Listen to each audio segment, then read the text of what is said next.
This took place around 11 p.m. on a Wednesday night, back in 2015. Let me start this story off like this. I am an avid coyote hunter, and I used to absolutely love hunting them at night when they are most active. I get home, load my gear, and hit the road. About an hour later, and I pull into the parking area for the state forestry that I'm going to hunt. This particular place that I chose, I've had luck in the past, and knew of a den about a mile from the main trail. So I set off down the gravelled path, unknowing of what I was about to encounter in just a short while. My strategy is to walk 100 yards at a time, stop, and blast a coyote locator call until I hear one respond. On the first set, nothing. Second set, nothing. However, on the third set, everything changed. The trail that I'm on makes a really sharp, almost hairpin to the right, and in the middle of that hairpin is a Civil War area cemetery with a dense pine thicket behind it, and a very steep bottom across the trail in front. I have a habit of walking through the cemetery and touching the main headstone, almost as a sign of respect or something. As I'm walking up to the headstone, I hear the faint sound of something landing on the ground in the pine thicket. The weird thing was that I only heard one boom, as if a human or bipedal thing touching down, usually animals, specifically bobcats, when they jump to the ground. Its front paws first, and then the rear, so boom, boom. Immediately, I started to feel uneasy, and I wanted to leave. The only problem, whatever was in that pine thicket, stood between me and the only way back to my truck. I started to notice the silence, like everything that was just making noise a minute ago was gone. At this point in time, I noticed the unmistakable feeling of being watched. I immediately started scanning the pine thicket to see if I could see something, anything that would make this bizarre situation make sense. I scanned for what felt like hours, until finally I noticed it. On the edge of the thicket was this thing. Too tall to be human, maybe 7 or 8 feet tall. I could only make out the outline, but it looked emaciated and deathly. My mind had to be playing tricks on me, because this is the stuff you only read about and never encounter. My reality soon changed when this thing darted to the right and ran into the bottom. This bottom was about 300 to 400 feet deep and very steep. But whatever that was, got to the bottom of it in no time flat. The path to my truck was now clear, and I was trying to come up with a plan to make it. But as I would soon discover, the thing ran into the bottom to better position itself for an ambush from behind. I waited about 5 more minutes before I decided to move. I took one step forward and heard it. It was in the bottom directly below me, slowly working its way up the hill. I bolted straight across the trail through to the cemetery and into the pine thicket towards the main road. I ran about 100 yards and stopped. The scariest part, when I stopped, it stopped. The entire time I was running, I could hear it running behind me, gaining on me.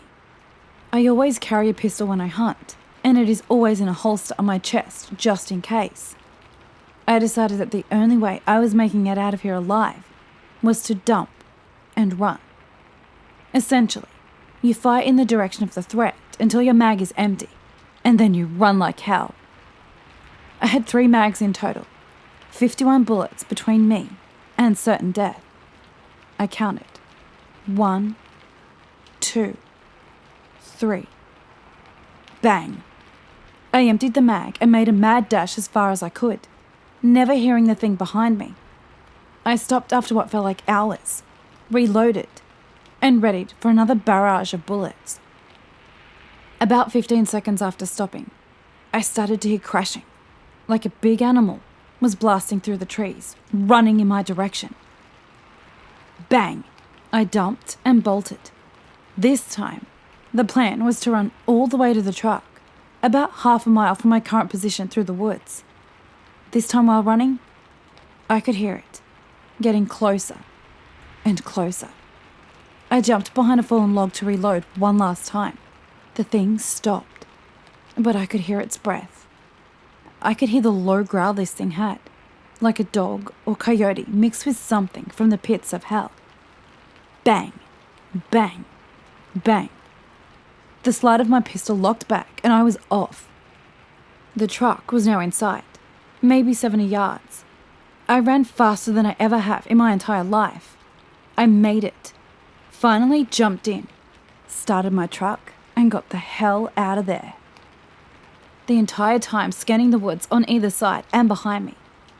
I've never been back in the woods of Brown County, Indiana at night alone. And more than likely, never will.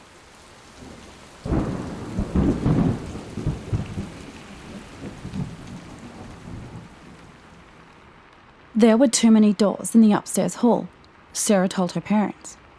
But they couldn't see it. They told her not to worry. They told her there was nothing there. But there was an extra door at the end of the upstairs hall. An extra yellow door. And it didn't belong. It was the colour of disease, jaundiced and infected, with spidery black veins across its face. One perfect silver knob gleamed in its centre, above a shadowy keyhole. And it didn't look right. The doorknob shone with the mirror's finish and caught the light from any angle, begging for Sarah to look its way.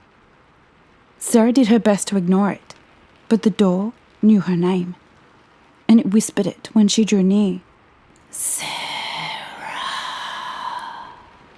The door would rasp with a voice like dried leaves as tiny claws scraped against the other side. Tears would well in Sarah's eyes as she'd hurry past, her arms laden with everything she'd need to get ready for the day. Sarah. It would call again before she'd shuffle out of range and close the bathroom door, cutting off its paper-thin wails. When she'd creep from the bathroom to head downstairs, the door's voice would follow her with a furious flurry of scraping claws and tormented howls. They lingered and gnawed in the back of her mind as she'd rush through breakfast so she could leave the house a few minutes sooner. School became a blessing, an excuse to be someone somewhere else. At school, she could forget the door. At school, she could pretend her house was like everyone else's, with the right number of doors and no eerie whispers. But at the end of the day, it was still waiting for her at the end of the upstairs hall, with its mirror ball knob and yellow face. She hated coming home and knowing it was there. But even more than that, she hated going to sleep. Because in her dreams, she opened the door. Every night she stood before it, fighting the urge to reach out. Dread knotted her belly in anticipation of pain when her hand rose anyway to grasp the silver knob. Some nights, it burned like the driest ice. Other nights, it seared like a red-hot coal. Very occasionally, it did neither, instead turning and turning without ever opening the door, and she couldn't stop turning it until she woke up. When the door did open, it revealed a swirling vortex of shadow and sound, with 1,000 voices crying in the darkness. The voices curled around her, crawling through her hair like spiders. She thrashed and swatted at the skittering whispers, but the words still tingled across her skin. She never should have listened. He sees, they said. He hears. He hungers.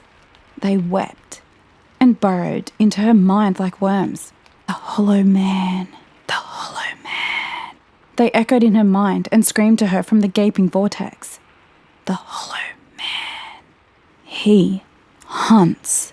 Sarah shot up with a scream that night, gasping and sweating, but alone in her bed. The clock's crimson face said midnight had passed, but not by much. Darkness enveloped her room, except where a vestigial nightlight illuminated the corner by her desk. It wasn't much, but she felt better when she saw it. She pulled the bed sheets over her head and pushed away the echoing voices. I'm fine. Hugging her knees and rocking. It's just a dream. They're always dreams. The dreams will go away like they always do. She started humming a song her mother used to sing when Sarah was smaller, small enough to need the nightlight, and the panic faded little by little with every note. Just a dream, she repeated. Just a dream. Just a... Sarah. Someone whispered from the hall. Sarah froze. Sarah. Are you Sarah?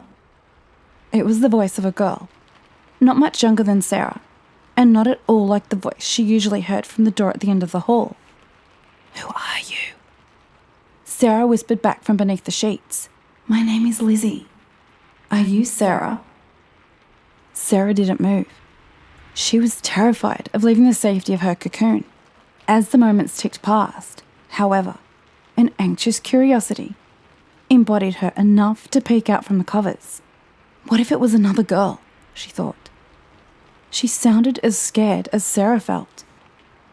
Sarah crawled from her bed, clutching the sweat-damped nightshirt she'd worn to sleep, and waited. When nothing happened, she stood up and tiptoed towards her bedroom door, toward the waiting yellow door with the mirror ball knob on the wall at the end of the upstairs hall. When she stood before it, her stomach lurched, and for a moment, she couldn't tell if she was going to vomit or faint. Please, the door said. Please. The door said in the young girl's voice when Sarah got close. Please, are you Sarah? Sarah opened her mouth to answer, but her voice was a tiny squeak of nothing. She pressed her palms to her cheeks and smeared away the tears before trying again. Yes, she finally managed. I'm Sarah. Please, let me in. The door's silvery knob shook violently, rattling as if locked and jolted by someone on the other side. Sarah stumbled back with a gasp, staring at the shuddering alien knob. Let me in, Sarah, please. I can't stay in here. Please help me. Let me in. Sarah dropped to her knees when her legs gave out, and she screamed when she looked at the door. Level with the shadowy keyhole, below the rattling knob, she stared directly into a very human eye. Tears shimmered in the other eye, as it shimmered in Sarah's. It darted around wide and white with fear, as if searching through the hall, and then, without warning, the keyhole became shadow, and the silver knob stilled, and the girl on the other side of the door began to cry. Please, Sarah. He's almost here. The hollow man, Sarah whispered, as a chill slithered up her spine. Lizzie sobbed quietly. Sarah scooted closer to the door, her fear growing colder when the girl from the other side of the door didn't answer. Lizzie. Silence fell, as if it had always been there. She couldn't hear Lizzie crying anymore, and even the house was too quiet behind her. Sarah put her ear near the door and held her breath. She waited. Minutes passed, but it couldn't have been minutes.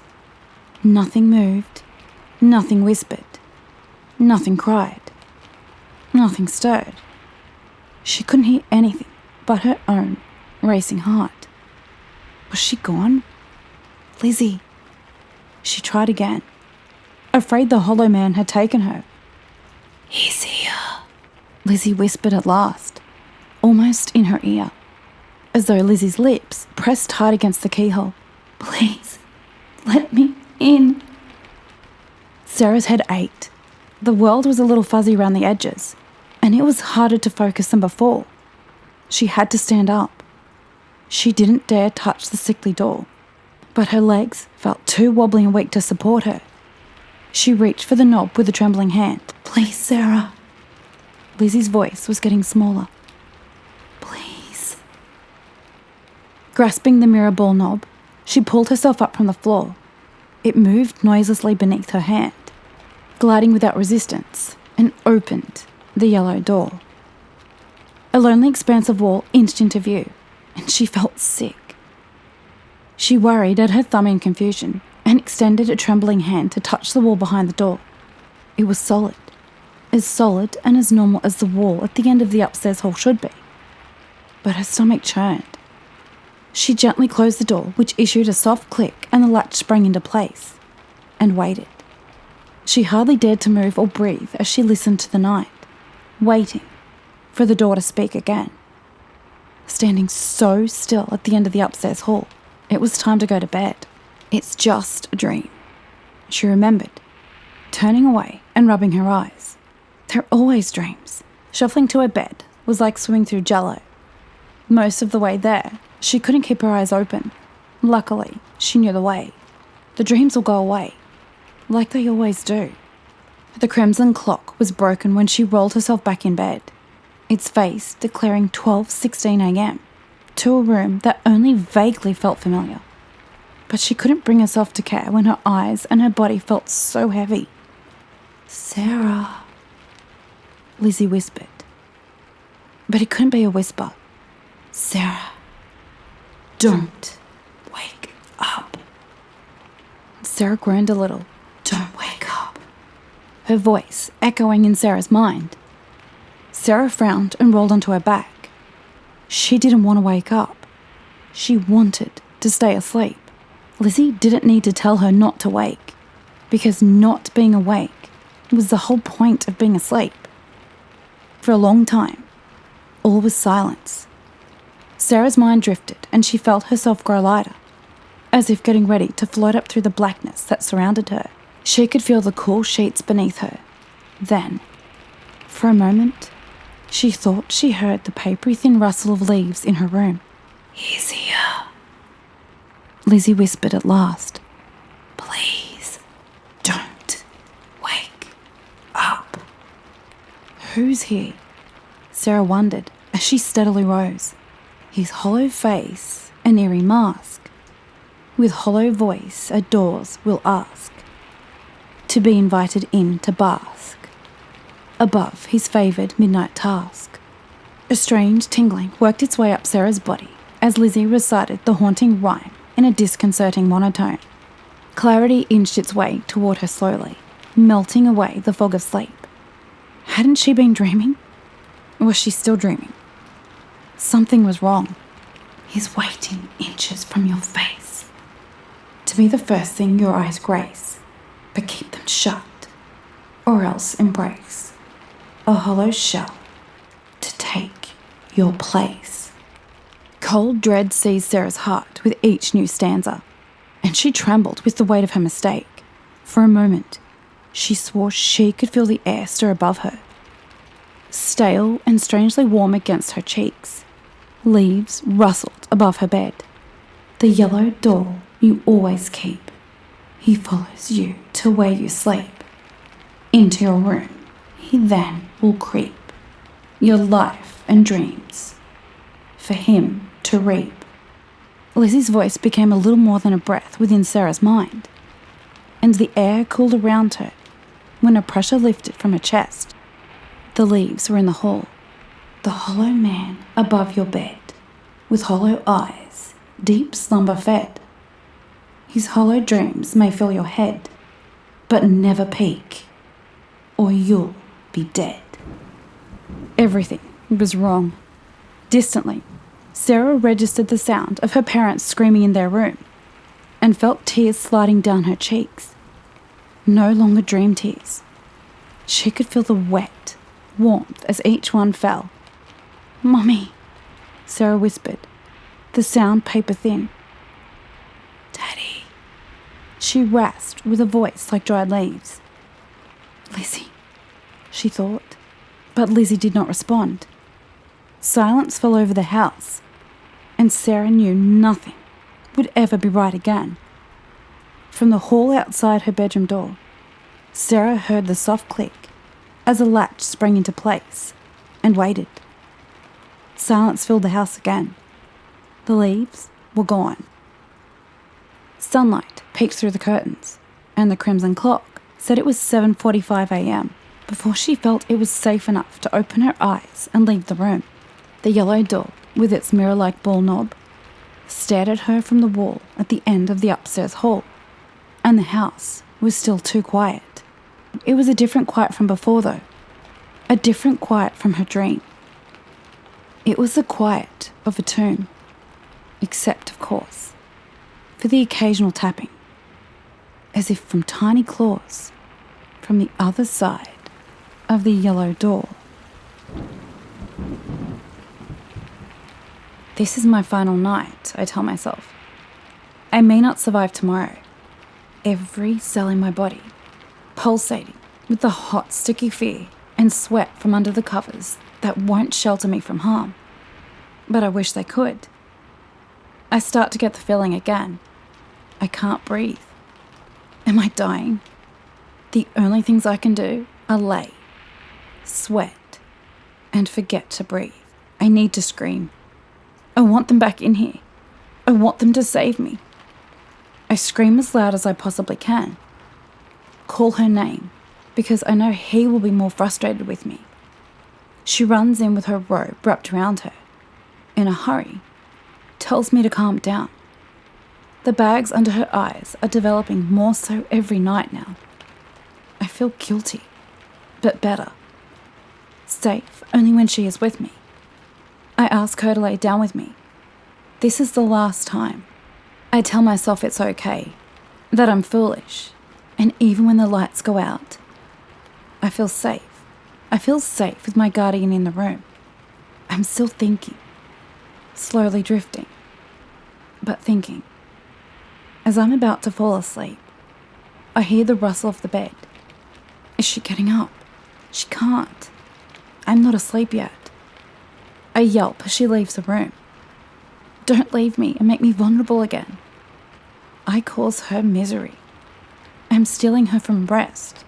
Sleep is non-existent in this household ever since the things in the dark made me nervous. I think they know I know about them. And that's why they're watching and whispering their plans behind walls and dark crevices. I feel myself falling into unconsciousness. Sleep decides to spare me after the many midnight hours awake and afraid. My heart, for the first time tonight, slows. I know tomorrow they will be exhausted, disappointed in me that I make them awake. They won't have energy to talk, but at least I feel safe in the day. I want to know when this horrible notion will end, and how will it end? Will I finally be taken or killed? Will they be taken from me, forcing me to live alone? Will I find them face down in a puddle of blood? Or worse? I don't want to think like this. But the sounds and voices at night lead me to these conclusions. Please, I beg myself to let it go away. It's the middle of the night. You're laying in bed, sweating. You can't sleep. You're frightened to turn around in bed to see what's lurking in the darkness behind you. You know nothing's behind you. Things like that don't exist. But you're scared. So you decide to turn around. You can do it. Just go quickly. Nothing will be there. You quickly spin around in bed and stare into the darkness. Nothing's there. You lay down. You had just scared the crap out of yourself. You did. Not the darkness. You need to go to the bathroom. So you get up and sit on the edge of your bed. You look around. Still nothing there. You stare at the light shining through the crack in your doorway, and you make a run for it. You run out of your door and turn the corner to the bathroom. You run in, close the door behind yourself and lock it. After a couple of minutes, you finish, but don't want to go back out there. After a couple more minutes, you get up, wash your hands, and decide you're going to get back out there, or you're just not going to think about it. So, you open the door. No, wait. That didn't work. You try again. It's stuck. This time, you ram yourself into the door, thinking and hoping that it's just a little jammed. This time, it flew open, and to your satisfaction, nothing is there. So you start to make your way back to your room. You're now outside your room. On your way into your room, you do your room check. You know, The one you do every time you go back to your room in the middle of the night. You step in, look around the darkness filling your room, check behind the door, look away. But wait, you could swear you saw something behind the door. You can hear breathing behind the door. You turn around and look at the door, and then you wake up. You sit up sweating like crazy, scared to death. You look over behind the door and see someone standing there. You must be imagining it. You close your eyes and rub them. You open them up again. It's an old woman, now floating right in front of your face, 1 inch away. Her face is dirty and old, rotting away. Her hair, the same. Her eyes are bloodshot and menacing. She's wearing a dirty, white and grey, polka-dotted nightgown. The worst part? Her dirty, bloody teeth, open, showing her mouth, which is letting out a terribly menacing sound. It sounds like a constant gasping for breath. And she's leaning in, now reaching for you. And she grabs you.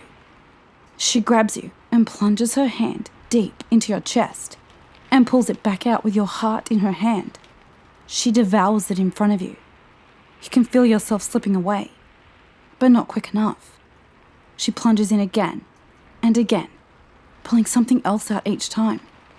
She does this until you have nothing left in you. Then she grabs your head and plunges in for your eyeballs.